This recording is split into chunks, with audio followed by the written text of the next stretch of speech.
내 백성이 지식이 없으므로 망하는도다. 내가 지식을 버렸으니 나도 너를 버려 내 제사장이 되지 못하게 할 것이요 내가 내 하나님의 율법을 잊었으니 나도 내 자녀들을 잊어버리리라. 그들은 번성할수록 내게 범죄하니 내가 그들의 영화를 변하여 욕이 되게 하리라. 그들이 내 백성의 속죄 제물을 먹고 그 마음을 그들의 죄악에 두는도다. 장차는 백성이나 제사장이나 동일함이라. 내가 그들의 행실대로 벌하며 그들의 행위대로 갚으리라. 그들이 먹어도 배부르지 아니하며 음행하여도 수요가 늘지 못하니 이는 여호와를 버리고 따르지 아니하였음이니라. 교회 소식을 전해드리겠습니다. 예배 시간 10분 전에는 부탁해서 은혜를 사모하며 예배로 나갑시다. 오늘도 변함없이 전도용품 팝콘이 현관에 준비되어 있습니다. 예배 마치고 돌아가실 때 꼭 2봉지씩 가지고 가셔서 가는 길에 만나는 영혼들에게 복음을 전하시기를 바랍니다. 오늘은 예수님 오심을 기다리는 대강절 넷째 주일입니다. 그리고 다음 주일은 성탄절입니다. 주보 내면에 대강절 칼럼 보시면서 성탄의 의미를 되새기고 예수님 오심을 회개와 순종으로 준비하는 기간이 되기를 바랍니다. 또 2주간 교회 일정을 알려드립니다. 꼭 기억하시고 함께 해서 은혜를 받는 시간이 되면 좋겠습니다. 오는 토요일 12월 24일 성탄절 전야 축하 행사가 오후 7시 30분에 교회 본당에서 있습니다. 잊지 마시고 이때 선물 교환도 있으니까 모두 참석해 주시기를 바랍니다. 이때는 유년부부터 장년까지 모두가 다 참석합니다. 그래서 혹시 개인적으로 아니면 구역별로 축하 순서 잘하는 게 중요한 게 아닙니다. 함께 동참하는 게 중요하니까 내가 하나님 앞에 예수님 찬양하고 싶은 분들은 준비하시고 오늘 예배 마치고 꼭 순서에 들어가야 되니까 김인석 집사님께 내가 뭐를 하겠습니다. 꼭 예배 마치고 꼭 말씀을 해 주시면 순서를 이렇게 준비하도록 하겠습니다. 예배 마치고 김인석 집사님께 구역별로든 개인이든 말씀해 주시면 감사하겠습니다. 그리고 성탄 축하 예배가 이번에는 성탄절과 주일이 같은 날, 겹치는 날이 됐습니다. 오는 주일입니다. 오전 11시에 전 교인 연합예배로 함께 드립니다. 유년부는 따로 예배를 드리고 중고등부 청년부 같이 연합을 드리고 이때 예배 마치고 2023년도 새해 달력도 나누도록 하겠습니다. 그리고 송구영신 예배가 12월 31일 토요일 밤 11시에 본당에서 예배 드립니다. 성찬식도 있습니다.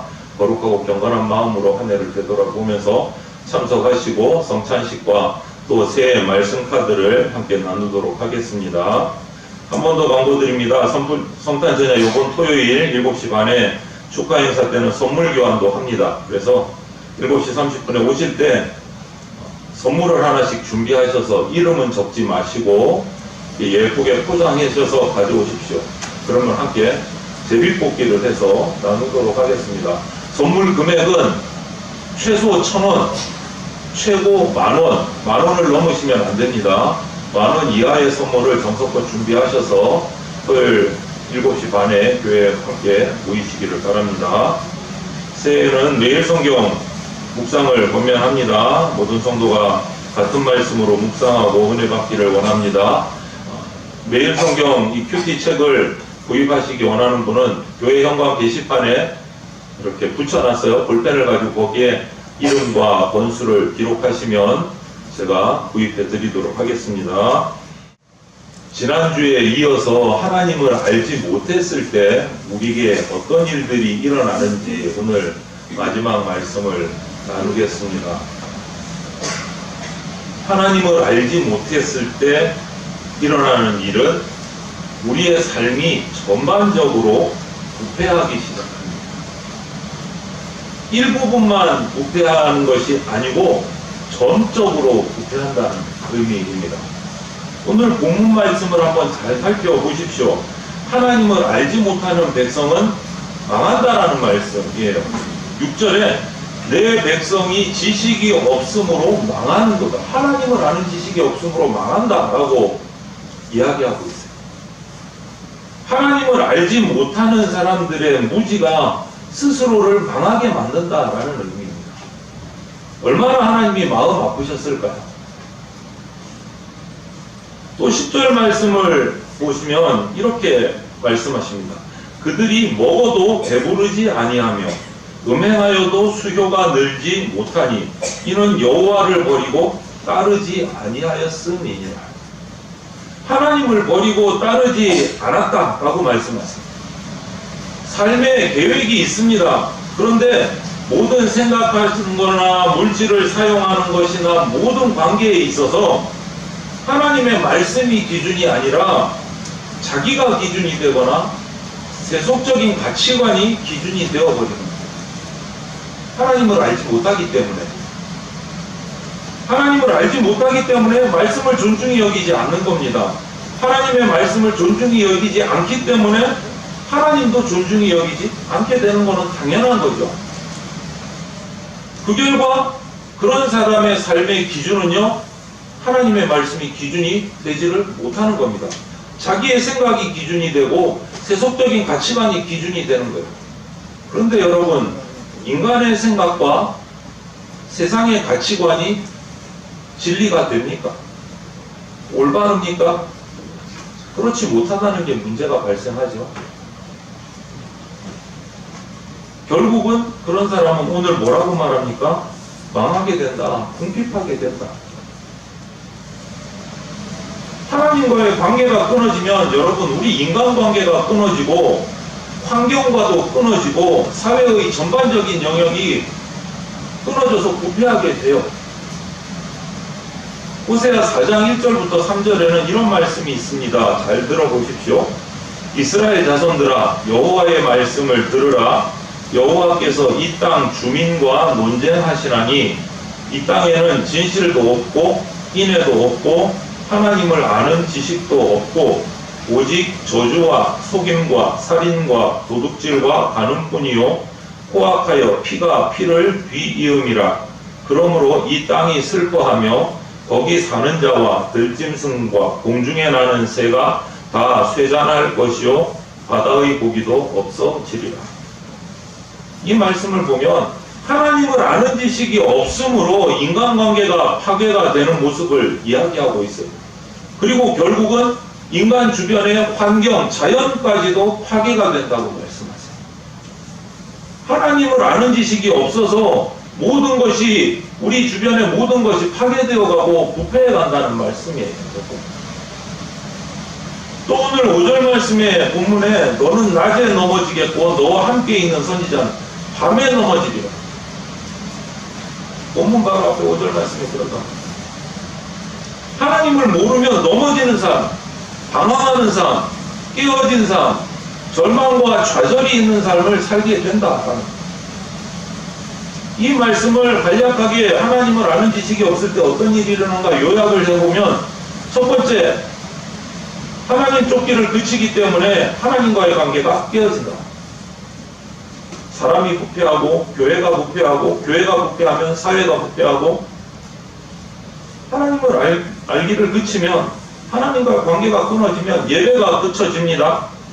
그러면 성도들은 하나님 아닌 다른 무언가를 섬기게 돼 있어요. 우리 인간은요, 꼭 무언가를 섬깁니다. 예배합니다. 무신론자라고요? 아니요. 그 사람들의 삶을 들여다보면 자기가 의지하는 우상이 있어요. 무언가를 의지하고 있어요. 그게 자기 신인 거예요. 명예든 돈이든 뭐 권력이든 뭔가 붙들고 있는 게 있어요. 무신론자가 아니에요. 그게 자기 신인 거예요. 하나님과의 관계가 끊어지면 그것이 자기 신이 되는 거예요. 그런데 그것이 올바른 길로 가지 않기 때문에 인생이 망한다. 두 번째는 하나님 알지 못하면 자기 스스로와의 관계가 깨집니다. 이게 무슨 말일까? 내 스스로가 나하고 나가 깨진다고? 진짜 만족이 없어져요. 평안이 사라져요. 우울증이 생깁니다. 불안해합니다. 두려움이 생깁니다. 열등감이 생깁니다. 불만족이 생깁니다. 무엇을 해도 불만족하고 무엇을 해도 아쉽고, 조금만 더 있으면 좋겠고 조금만 더 부자가 되면 좋겠고 만족을 못해요. 정서적인 영역뿐만 아니고 육신까지도 그러다 보면 질병이 생긴다. 그것이 하나님 알지 못하는 자의 자기와의 관계가 깨어지는 거예요. 자기 스스로를 만족하지 못하는 거예요. 그리고 세 번째는 하나님 알지 못하면 다른 지체들과 다른 사람과 타인과의 관계가 깨어집니다. 자기와의 관계가 깨어졌는데 타인과의 관계는 멀쩡하겠습니까? 당연히 깨지죠. 서로 용납하기보다는 비판하고 판단하고, 사랑하기보다는 미워하고 시기하고 질투하게 되고, 서로 돕고 협력하기보다는 네가 잘하나 내가 잘하나 한번 두고 보자 경쟁하게 되고, 잘못된 사랑에 빠져서 부도덕한 삶을 살게 되고, 타인과의 삶이 깨어진다.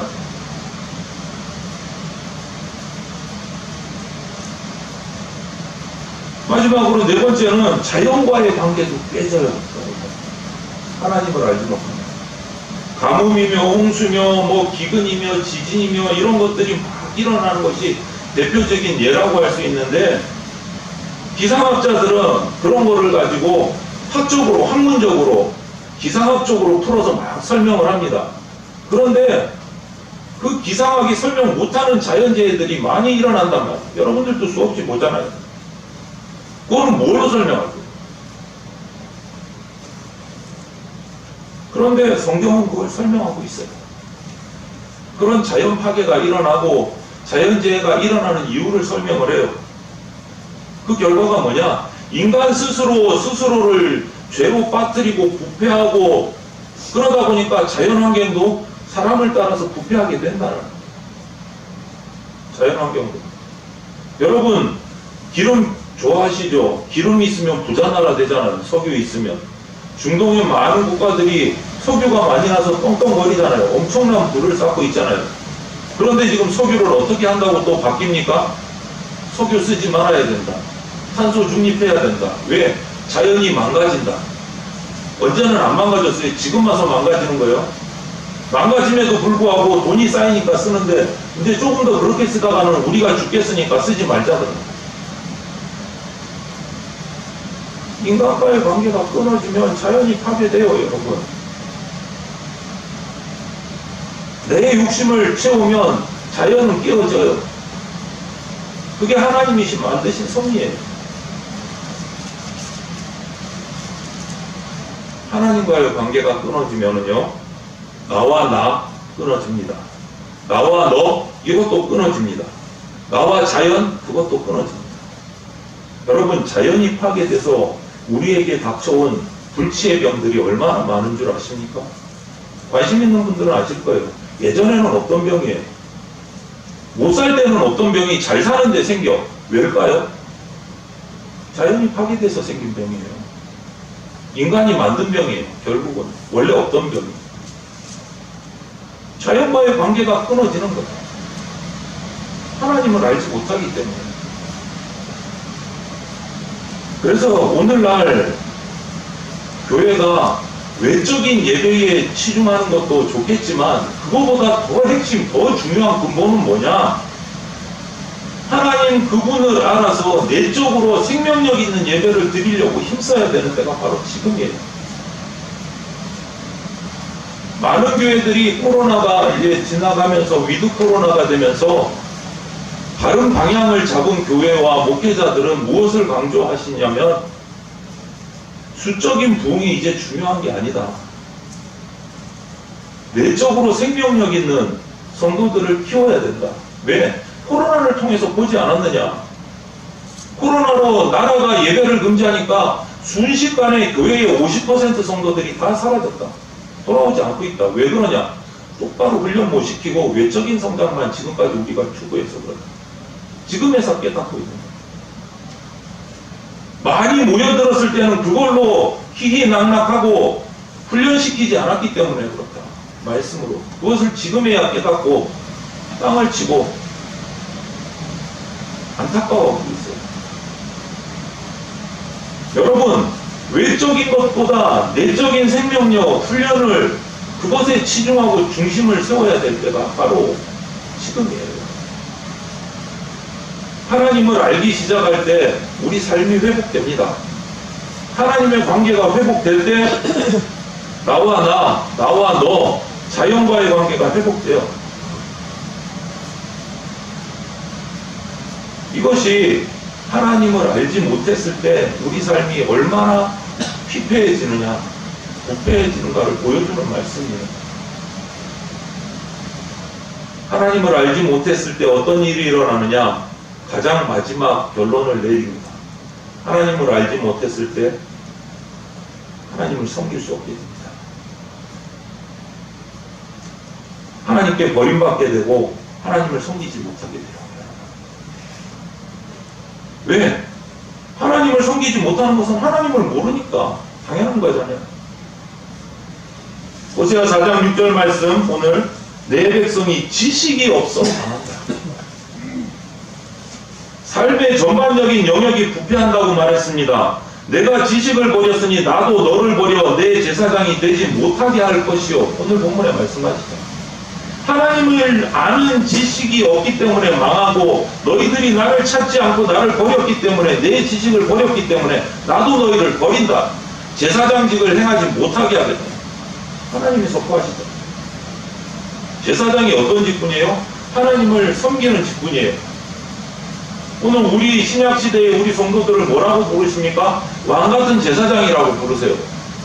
그런 저와 여러분이 제사장인데, 하나님을 예배하는 사람들인데 하나님을 알지 못하고 하나님을 아는 지식을 버리면 나도 너를 제사장 직분에서 버리겠다.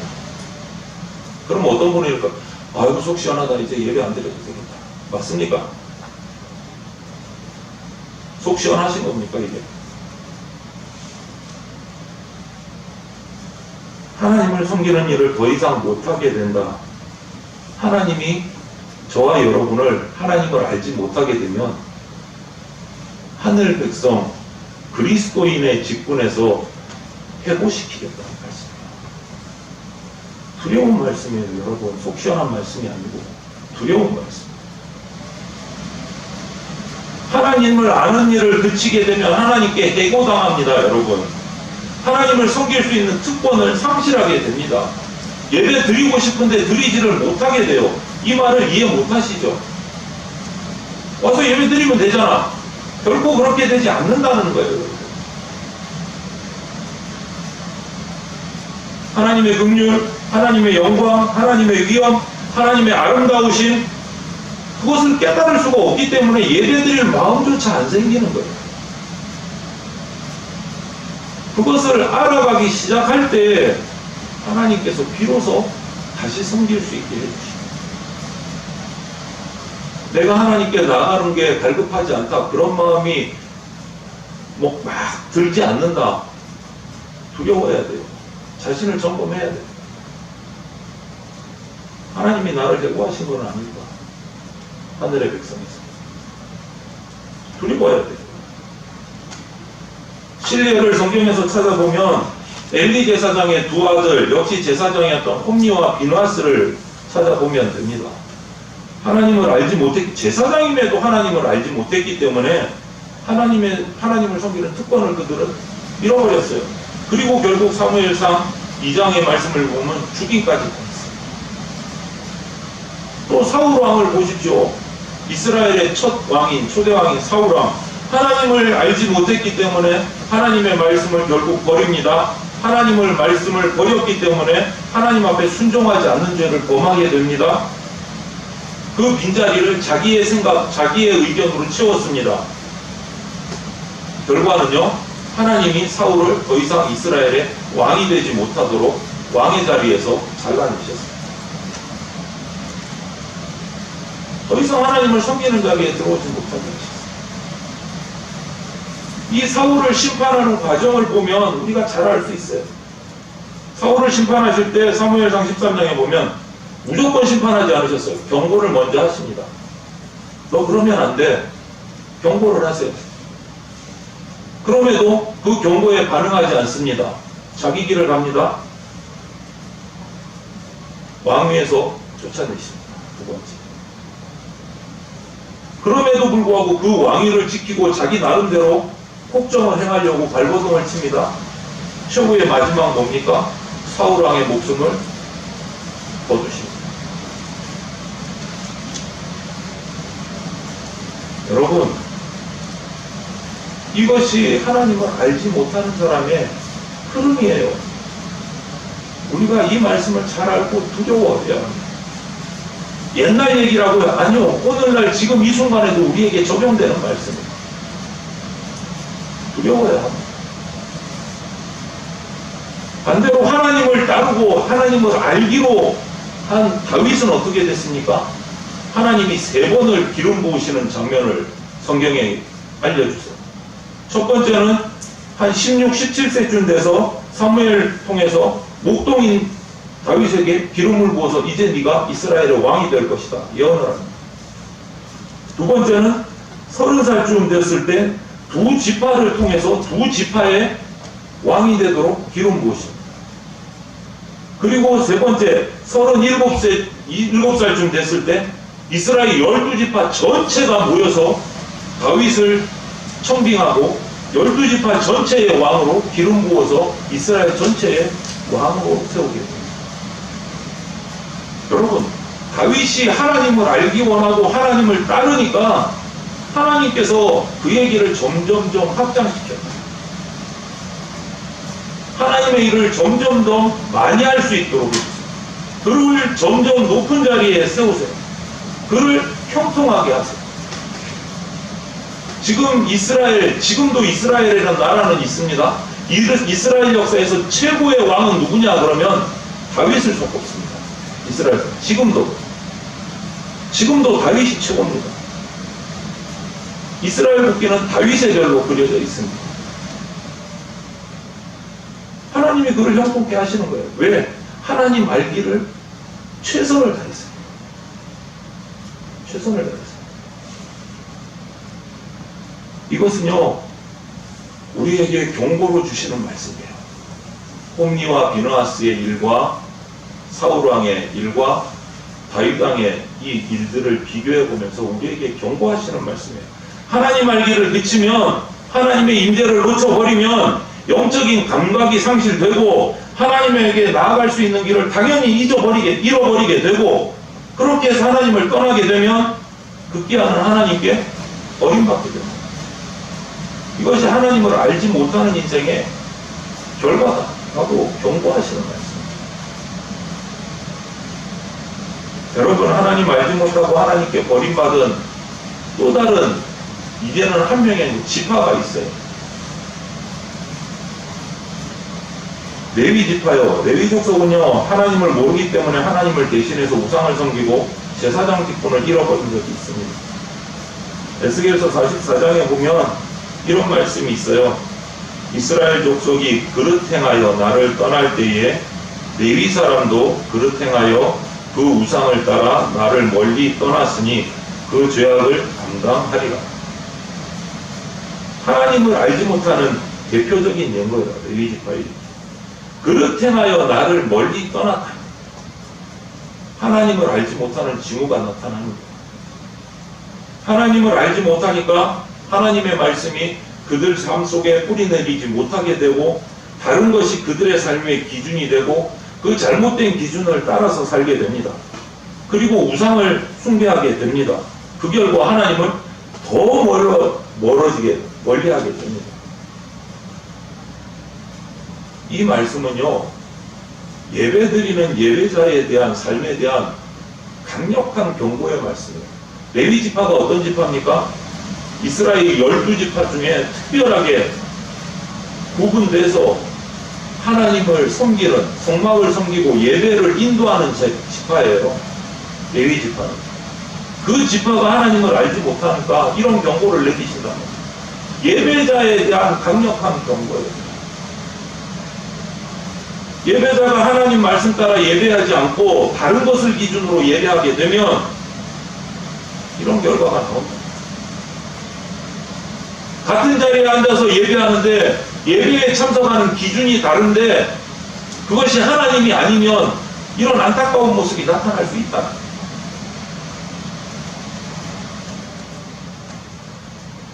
여러분, 좀 길지만 호세아 6장 1절부터 3절 말씀을 제가 읽어 드리겠습니다. 귀 기울여 들어 주십시오. 호세아 6장 1절부터 3절 말씀입니다. 오라, 우리가 여호와께로 돌아가자. 여호와께서 우리를 찢으셨으나 도로 낫게 하실 것이요 우리를 치셨으나 싸매어 주실 것임이라. 여호와께서 이틀 후에 우리를 살리시며 셋째 날에 우리를 일으키시리니 우리가 그의 앞에서 살리라. 그러므로 우리가 여호와를 알자. 힘써 여호와를 알자. 그의 나타나심은 새벽빛같이 어김없나니 비와 같이 땅을 적시는 늦은 비와 같이 우리에게 임하시니라 하니라. 또 6장 6절에는 나는 인애를 원하고 제사를 원하지 아니하며 번제보다 하나님 아는 것을 원하노라. 하나님께서 호세아 선지자를 통해서 말씀하시기를 여호와께 돌아가자. 우리를 찢으셨으나 다시 우리를 낫게 하실 것이며 싸매 주실 것이라고 하십니다. 우리를 살리고 우리를 일으키실 것이라고 하나님 앞에 나가자, 하나님을 알자라고 말씀하고 계시는 거예요. 하나님은 예나 지금이나 우리를 부르고 계십니다. 우리를 부르고 계십니다. 혹시 하나님을 잘못 알고 있거나 이전에 하나님을 떠났던 사람이거나 하나님으로부터 멀리 떠났던 사람일지라도 상관없이 부르고 계세요. 다시 나오기만 하면 된다. 여호와께로만 돌아가. 부르고 계세요, 여러분. 왠 줄 아세요? 하나님을 바르게 아는 일이 우리 인생의 가장 중요한 일이기 때문에 그래요. 돈보다 중요합니다. 나 먹고 사는 일보다 중요합니다, 여러분. 제발 경험해 보세요. 최선의 노력을 다해보세요.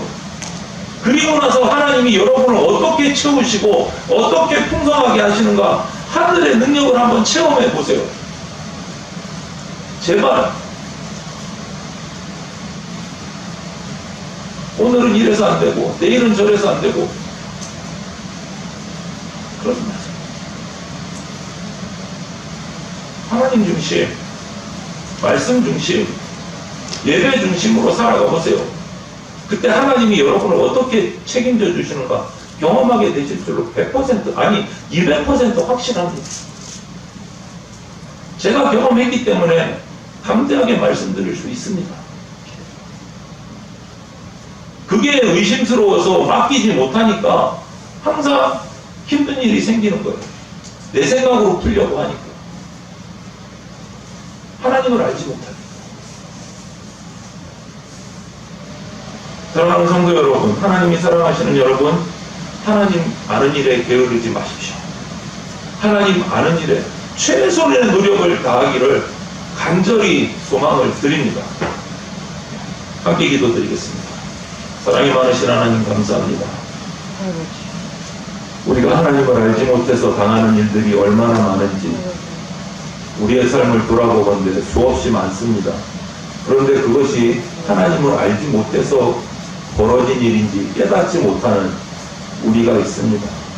불쌍히 여겨주시고 하늘의 지혜를 부어주셔서 내가 하나님께 바르게 알지 못해서 벌어진 일들을 깨닫게 하셔서 회개하게 하시고 주님께로 돌아서며 주님 품으로 안기게 하여 주시옵소서. 하나님이 채워주심을 맛보고 누릴 수 있는 복된 삶이 되게 하여 주시옵소서. 감사드리며 예수 그리스도 이름으로 기도드립니다. 아멘. 이 시간에는 주보에 미리 말씀드린 대로 23년도 신년 목회 방향과 직분자 발표를 하도록 하겠습니다. 한수 집사님 좀.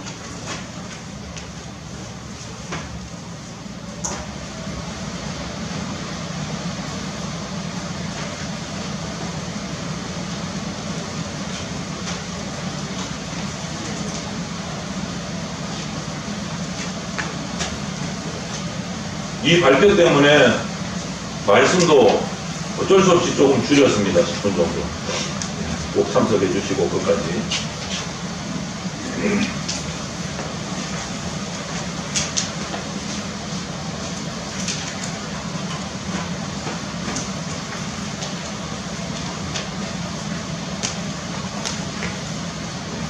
앞부분은 제가 방송을 하고 뒤에 직분자 조직 부분은 우리 안수 집사님께 부탁을 드리겠습니다. 꼭 귀 기울여서 듣고 눈으로 따라서 한번 읽어주시면 감사하겠습니다. 주 2023년 목회 방향 및 직분자 임명 대전 장로교회 어느덧 한 해가 저물어가고 2023년 새해를 바라보며 먼저 하나님의 은혜와 긍휼하심에 감사드리며 교회의 사랑에 감사드립니다. 지난 2022년의 교회 표어는 삶으로 예배하는 건강한 교회였습니다. 교회를 이 땅에 세우신 예수 그리스도께서 원하시는 가르침, 교제, 예배, 기도가 살아있는 교회로 회복되기를 원하는 소망이 담겨있는 표어였습니다. 한 해의 표어로 끝내지 마시고 공예배뿐만 아니라 우리의 삶이 하나님을 기억하며 순간순간 예배하는 삶이 되도록 애쓰시기 바랍니다. 하나님이 사랑하시는 성도 여러분, 밝아오는 2023년 새해는 무엇이 우리 교회의 최대 관심사요 힘써야 할 과제라고 생각하십니까? 저는 코로나 팬데믹으로 인해 무너진 신앙 회복, 즉 인간적인 편리함에 길들여져 버린 우리의 일상과 생각을 떨쳐버리고 우리 창조주이시며 주인이신 하나님 앞에 신앙을 바로 세우는 것이라고 생각합니다. 1983년 6월 30일 교회가 설립된 이후 현재까지 39년 동안 흥망성쇠의 역사를 기록해 왔습니다. 결코 역사를 잊어서는 안 됩니다. 그러나 과거의 실패에 빠져 있을수록 무력해질 것이고 과거의 성공에 기댈수록 역동적인 창의성과는 점점 멀어지게 될 것입니다. 이제 과거의 여러 가지 문제들은 하나님의 공의와 긍휼하심에 전적으로 맡기고 주님의 몸된 교회의 회복과 새로운 성장을 위해서 팬데믹 위기 가운데서 하나님으로부터 멀어진 나의 삶을 이제 결단하고 다시 하나님께로 돌아설 때입니다. 이제 하나님 중심, 말씀 중심, 교회 중심인 그리스도인의 일상을 회복해야 합니다. 그리스도인과 교회 공동체의 존재 목적은 피조물인 인간이 창조주 하나님을 경배하며 영광을 돌리는 것입니다. 그래서 이에 합당한 말씀 주시기를 기도하던 중 2023년도의 표어를 사무엘상에서 찾았습니다. 너희가 전심으로 여호와께 돌아오려거든 이방신들과 아스다롯을 너희 중에서 제하고 너희 마음을 여호와께로 향하여 그만 섬기라. 사무엘상 7장 3절 말씀입니다. 2023년 새로운 표어는 함께 읽어볼까요? 세상은 그만 섬기고 예수님 그만 섬기라. 액센트를 자주 해야 됩니다. 예수님 그만 섬기라가 아니고 예수님 그만 섬기랍니다. 새해는 신앙 회복을 위해 세 가지 협력을 당부드립니다. 여기서부터는 우리 집사님 당부해 주십시오. 첫째, 온 마음을 다해 주님께 기도합시다. 우리의 씨름은 혈과 육을 상대하는 것이 아니요 통치자들과 권세들과 이 어둠의 세상 주관자들과 하늘에 있는 악의 영들을 상대함이라. 에베소서 6장 12절. 온 마음을 다해 기도하지 않으면 사탄이 권세 잡고 있는 세상에서 사탄의 노예가 될 뿐입니다. 성령 안에서 간절히 주님께 기도할 때 하나님이 우리를 창조하신 목적대로 거룩한 삶, 즉 예수 그리스도를 섬기는 인간다운 삶을 살아갈 수 있게 됩니다. 둘째, 생활 속에 있는 우상과 결별합시다. 생활 속에서 하나님보다 우선하는 것이 있다면 그것은 우상입니다. 지금까지 역사 속에서 우상 숭배자들의 결과는 한결같이 비참하게 마감되었습니다. 하나님께서 가장 미워하시는 것이 우상 숭배입니다. 눈에 보이는 우상이든 보이지 않는 마음의 우상이든 별거를 선포하고 제거합시다. 하나님 중심, 말씀 중심, 교회 중심의 신앙생활을 회복할 때 우리의 필요를 채우시는 하나님의 은혜를 경험하게 됩니다. 셋째, 온 정성을 다해 주님께 예배합시다.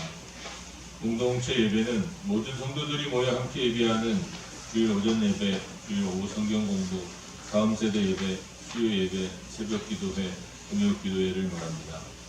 그리고 공동체 예배를 통해 받은 말씀과 은혜를 성도 개인의 생활 속에서 묵상하며 실천하는 것이 삶의 예배입니다. 신앙의 회복은 예배의 회복에서 시작됩니다. 성도들과 목회자가 말씀과 찬송과 기도로 함께 감격하며 은혜를 누릴 때 회복과 성장이 이루어질 수 있습니다. 그리고 믿음과 회복과 성장을 위해서 교회의 사역에 대한 2023년도의 목회 방향은 아래와 같습니다. 앞으로 성도 개인과 구역 그리고 각 도서가 단계적인 신앙 훈련을 통해서 영적 성장과 열매 맺기를 소망합니다. 그래서 아래의 5가지 부분을 주력하고자 합니다. 첫째, 평신도 사역. 평신도 사역자, 재직, 구역장, 부서장, 교사, 성가대 등 훈련을 시작할 것입니다. 필요에 따라 적절한 시기에 세미나, 기도회, 교제의 시간 등을 갖도록 할 것입니다. 둘째, 전교인을 대상으로 성경 말씀을 배우는 모임을 이어갈 것입니다. 셋째, 다음 세대를 전담할 목회자를 세워 각 부분에서 깊이 있는 사역을 할 수 있도록 준비할 것입니다.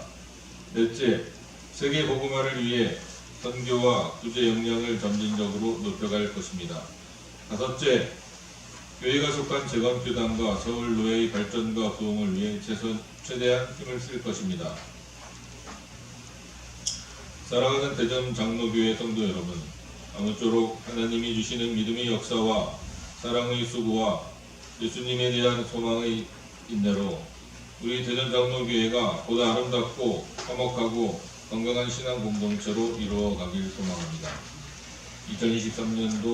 2023년 새해에도 하나님의 은혜와 축복이 여러분의 가정과 생업과 교회 위에 충만하시기를 주님의 이름으로 축원합니다. 예, 우리 주 2022년 12월 18일 담임 목사 정현철. 우리 함께 그 다음 페이지를 읽어보겠습니다. 주 2023년 표 큰 목소리로 함께 보겠습니다. 세상은 그만 섬기고 예수님 그만 섬기라. 실천 목표 함께 봅니다. 온 마음 다해 주님께 기도한다. 세상 모든 우상과 결별한다. 온 정성 다해 주님만 예배한다. 성경 말씀 봅니다. 너희가 전심으로 여호와께 돌아오려거든 이방 신들과 아스다롯을 너희 중에서 제하고 너희 마음을 여호와께로 향하여 그만 섬기라. 아멘. 한 장 넘어가셔서 제가 설명을 드리겠습니다. 상시 목표는 3대 목표, 4대 보험, 6대 경건. 이게 어느 나라 얘기인가 싶죠. 작년에 읽고 한 번도 안 읽었으니까 이거는 계속 기억하셔야 됩니다. 3대 목표는 성경적인 교회, 균형 잡힌 교회, 건강한 교회. 4대 부흥은 가르침, 교제, 예배, 기도. 6대 경건은 매일 큐티, 성경, 통독, 주일, 성수, 11조, 전도, 선행. 이것은 우리가 성도로서 반드시 지키고 행해야 될 덕목입니다. 꼭 지켜 행하시기를 바랍니다. 예배는 생명이고 사역 이전에 예배에 성공해야 합니다. 예배의 다양성을 추구한다. 주일 오전, 오후, 수요일 저녁, 새벽 기도회, 금요반 기도회, 다음 세대 예배가 있습니다. 특별히 2023년부터는 새벽 기도회에 약간의 변화를 주려고 합니다. 매월 첫 번째 주일 새벽 기도, 매월 첫 번째 주일 새벽 기도는 온 가족이 다 참석할 수 있기를 바랍니다. 그때 함께 참석하는 자녀들을 위해서 담임 목사가 축복 안수 기도를 하는 시간을 갖도록 하겠습니다. 매월 첫 주일 온 가족이 함께 한 달에 한 번은 최소한 새벽 예배에 나와서 기도하고 예배에 참석할 수 있도록 매월 첫 주일 새벽 기도회는 온 가족 기도회로 드리고 그때 함께 참석한 자녀들에게는 안수 기도를 할 수 있도록 하겠습니다. 그리고 사역 부서가 작년에도 말씀드렸는데 축소됐습니다. 재정부, 선교부, 예배부, 다비다부, 세가족부, 관리부, 미디어부. 예, 요 부서들이 있고 또 부서장이 임명되면 부서장들은 추후에 1월달이나 2월쯤에 제가 부서장 교육을 따로 하도록 하겠습니다. 다음 세대는 유초등부, 청소년 청년부 있고 교육훈련은 그대로 큐티, 기독교 교류반, 통성경학교 진행하고 있습니다. 그리고 내년에는 재직 세미나와 구역장 수련회를 진행할 것이고 다음 세대 수련회도 방학 중에 있을 것입니다. 말씀 사경에는 우리의 상황을 봐가지고 가을쯤에 한번 해야 되겠다 하고 계획을 세우고 있는 중입니다. 담임 목사 대외 활동 기억하시고 기도해 주시기를 바랍니다. 그리고 넘어가서 2023년 교회 직원 조직 발표하겠습니다. 담임 목사, 시무장로, 안수집사, 시무권사는 동일하고요. 임시재직을 보겠습니다. 임시재직이라고 하면 본교회 등록교인 중 세례교인들에게 주어지는 임기 1년의 직분입니다. 그래서 중요한 것은 마음 아픈 결정을 기도하면서 내렸습니다. 주의 깊게 들어주십시오. 2023년 임시재직들은 2022년 직분자 중에 1년 이상 예외 결석한 직분자와 담임 목사에게 타교회로 임명하겠다고 의사를 명확하게 밝힌 분들은 제외하였습니다. 착오가 없으시기를 바랍니다. 시험 드셔서도 안 됩니다. 직분에서 잠시 쉬도록 하시는 겁니다. 협동권사 김은순, 김순덕, 김은순 2분, 명예권사 백남년, 이명자, 이정자 3분, 서리집사 총 13명입니다. 남자 집사님 김정덕, 서덕희, 연재남, 우준봉 집사님, 여자 집사님 김영순, 김은주, 문정은, 박유경, 박정현, 성민선, 이옥래, 이정심, 홍윤석, 홍윤숙 집사님 9분, 총 13분, 13분을 올해 협동권사, 명예권사, 서리집사로 임명을 합니다. 충성되게 섬겨 주시기를 바랍니다. 그 외에 빠진 분들은 앞에서 말씀드린 기준에 의해서 2023년도 서리집사나 임시재직 명단에서는 직분에서는 제외했음을 알려드립니다. 시험 드시지 마시기를 바랍니다. 그 외에 공동회, 당회, 재직회 동일하고요. 사역부서는 발표하겠습니다. 재정부 부장 안수집사 김인석, 회계 권사 우금호, 성교부 부장 안수집사 김인석, 부원 부역장, 부부역장, 예배부 부장 권사 김순덕, 부원 김은순, 이옥래 여전도회, 다비다부 부장 권사 우금호, 부원 박유경, 그리고 해당 구역장, 부구역장, 세가족부 부장 집사 박정현, 부원 이정옥, 관리부 부장 집사 서덕희, 부원 남전도회원, 미디어부 부장 집사 우준봉, 부원 김정범, 여인규입니다. 넘어가서 올해 가장 크게 바뀐 부분은 구역입니다. 기존에 우리 구역이 총 몇 구역이었죠? 7구역이었는데 4구역으로 기존의 구역장님들과 의논을 거쳐서 이렇게 축소했습니다. 지금 우리 성도 상황에 맞추어서 1구역 구역장 권사 김순덕, 부구역장 집사 이용래, 2구역 구역장 집사 박유경, 부구역장 집사 김은주, 3구역 구역장 잘못 못하네요. 권사 우금호, 집사 홍연수, 4구역 이게 바뀌었군요. 제가 맞죠? 구역은 네, 집사 권사가 바뀌었습니다. 죄송합니다. 집사 성민선, 부구역장 집사 박정현 제대로 섬겨주시기를 바랍니다. 못하 죄송합니다. 찬양단은 그대로 대장 안수집사 김인석, 지도반주 사모 이정호, 여성 박정현, 성민선, 남성 김인선, 서덕희. 찬양단 인도 김인석, 반주 사모 이정호, 반주자는 장로 임종학, 사모 이정호 수고해 주시고 섬겨 주시기를 부탁드립니다. 그리고 다음 세대 유초동부 담당사역자 사모 이정호, 부장 권사 김은순, 청소년 청년부 담당사역자 담임목사, 부장 집사 성민선, 자치회 남전도의 여전도회는 추후 결정되는 대로 요람에 실도록 하겠습니다. 오타 다시 한번 죄송하다고 말씀드리고 이대로 또 이렇게 섬기시고 기억해 주시고 충성해 주시기를 바라고, 그리고 2003년 교회 큰 일정들은 그 뒤에 장에 12달 일정을 적어 놓았습니다. 이거 그냥 두고 가지지 마시고 직분자들은 꼭 가지시고 교회 일정이 이렇게 흘러가구나 자기 부서 담당 일과들을 보시고 여기에 맞춰서 사역을 미리미리 준비해 주시고 섬겨 주시기를 바랍니다. 기도드리겠습니다. 주 예수 그리스도의 피 묻은 십자가 은혜와 독생자를 보내주신 하나님 아버지의 그 크신 사랑과 지금 이 순간에도 역사하고 계시는 성령님의 보호 인도하심이 하나님을 알지 못함으로 모든 삶이 부패해서 하나님을 섬기지 못하게 될 것을 두려워하며 우리를 찢으셨으나 다시 낫게 하신다고 하신 주님의 약속 붙들고 여호와를 바로 알고 여호와께로 돌아갈 것을 이 시간 결단하는 대전장로교회 성도들과 모든 주의 백성들 머리 위에 영원토록 함께 있을지어다. 아멘.